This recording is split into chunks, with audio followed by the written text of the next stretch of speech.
Então, não apenas essa degeneração pode ser causa de hérnias de disco, mas também os esforços repetitivos ou mesmo um trauma agudo. O paciente pode ser saudável, atlético, jovem, mas sofreu um acidente e por conta desse acidente, de uma situação aguda, o disco ser lesionado e acontecer uma herniação agudamente. E por conta disso, ele manifestar sintomas. No caso de pacientes jovens com situações agudas, não é incomum de se formarem hérnias de disco grandes e com manifestações clínicas graves, com déficit motor, ou até mesmo no caso da coluna lombar, que a gente chama de síndrome da cauda equina, que é um análogo da compressão medular, porque na coluna cervical e na coluna torácica ainda existe medula espinhal. Na imensa maioria dos pacientes, das pessoas, a medula espinhal acaba na região de T12, L1, no máximo L1, L2. E a partir dali, o que existe apenas são as raízes nervosas formando o que a gente chama de cauda equina, semelhante a um rabo de cavalo, olhando anatomicamente. O formato é semelhante, por isso é chamado de cauda equina. Então, quando existe uma hérnia de disco muito volumosa, ou um tumor, ou algo, um abscesso, um acúmulo de pus, de infecção, ou um hematoma dentro do canal vertebral, comprimindo o saco dural, as raízes nervosas e a cauda equina, a gente pode ter o que a gente chama de síndrome da cauda equina. Isso é uma urgência cirúrgica. O que é a manifestação clínica disso? Além das dores, o paciente vai ter perda de sensibilidade, vai ter fraqueza, pode ter até uma paralisia completa das pernas, ou uma paralisia incompleta, vai ter o sintoma que é o mais típico, que a gente chama de anestesia em cela ou hipoestesia em cela, é uma perda de sensibilidade ou uma alteração do tato da região genital íntima, do períneo, né? Então, é como se não sentisse direito nas partes íntimas quando vai fazer a sua higiene, é como se estivesse meio anestesiado naquela região. Isso é sinal de alerta vermelho. O paciente que sente isso tem que ir procurar com urgência atendimento. Então, incontinência, seja de urina, seja de fezes, se não existia já antes por uma condição conhecida, é urgência, é alerta. Tem que procurar atendimento, investigar e, se for o caso, operar de urgência, porque está errado, não pode, isso é uma coisa que não pode acontecer. E é uma das manifestações da síndrome de cauda equina. Então, se o paciente, sabendo ou não que tem uma hérnia de disco, apresenta perda de força, perda de sensibilidade, seja da perna, seja da região genital, do perineal, tem que correr, porque a gente está diante de uma síndrome de cauda equina. E as consequências disso não ser tratado a tempo podem ser trágicas. O paciente pode ficar paraplégico, paralítico para sempre, pode ficar incontinente, sem controlar voluntariamente urina e fezes para sempre, pode ficar frígido, sem tato, sem sensibilidade, sem função sexual de forma perene para sempre. Então, as consequências negativas na vida podem ser uma verdadeira tragédia. Daí a importância de se tratar, procurar atendimento e se tratar com a devida urgência. Mas, tirando essas situações mais graves, a imensa maioria não precisará de tratamento cirúrgico ou mesmo de medidas mais drásticas.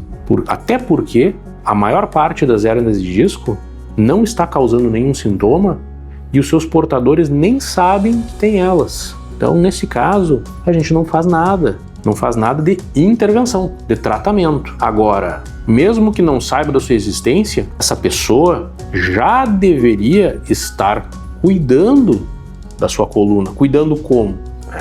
Postura no dia a dia, sem excesso de peso, sem nenhum hábito negativo, como manter posturas por muito tempo inadequadas, sem fumar, com a sua saúde clínica geral em dia, principalmente os fatores de risco para doença circulatória.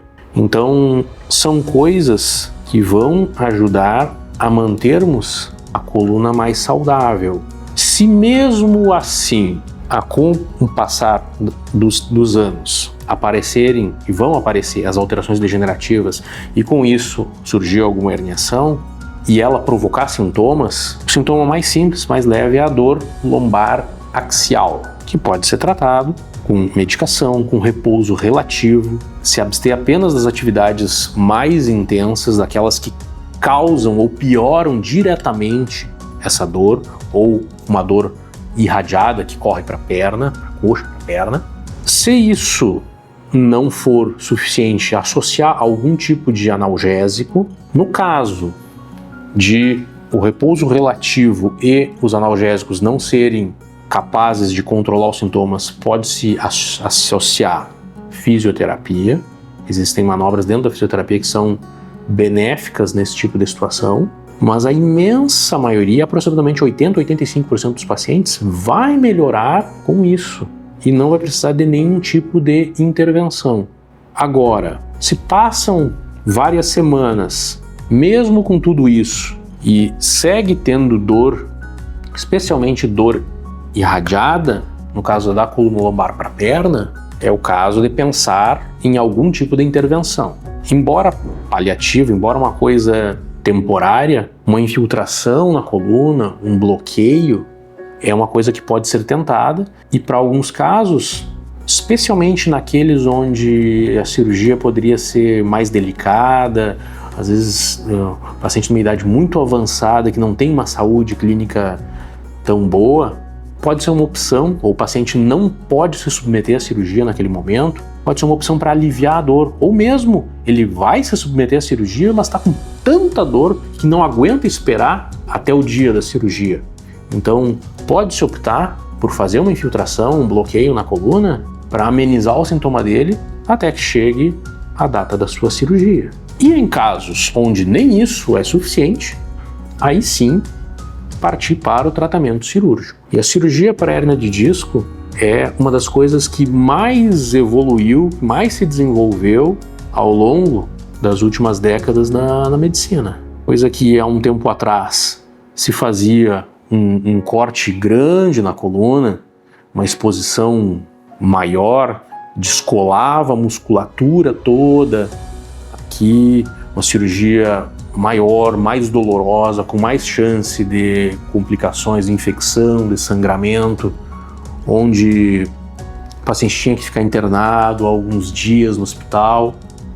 Isso mudou, né? E hoje a gente tem a opção de tratar os pacientes com a cirurgia endoscópica, a cirurgia por vídeo, onde seja por via interlaminar, que é nesse sentido aqui, onde se usa a janela interlaminar, seja por via transforaminal, onde se usa o forame de conjugação, essa região aqui entre uma vértebra e outra, para acessar o disco e retirar a hérnia, a gente tem a opção de um tratamento cirúrgico minimamente invasivo, onde na pele isso se reflete em um corte de aproximadamente 1 centímetro, com mínima dor pós-operatória, que permite, na maioria dos casos, o paciente ir embora do hospital no mesmo dia, não precisa nem internar, consegue retornar antes da cirurgia convencional para suas atividades físicas, para suas atividades de trabalho, para sua vida.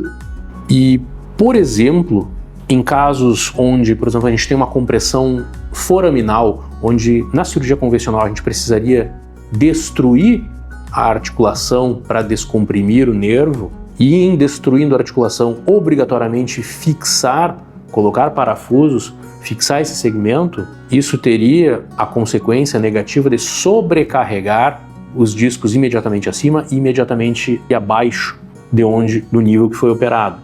E essa sobrecarga comprovadamente aumenta a chance de desenvolver hérnias de disco nesses níveis adjacentes à cirurgia de artrodese, de fusão né, com parafusos realizada. Então, fazendo uma cirurgia que evita uma artrodese, como é muitas vezes a cirurgia transforaminal, a gente descomprime o forame, a gente alarga esse espaço para o nervo, tira a hérnia sem causar a instabilidade, sem causar a destruição dessa articulação.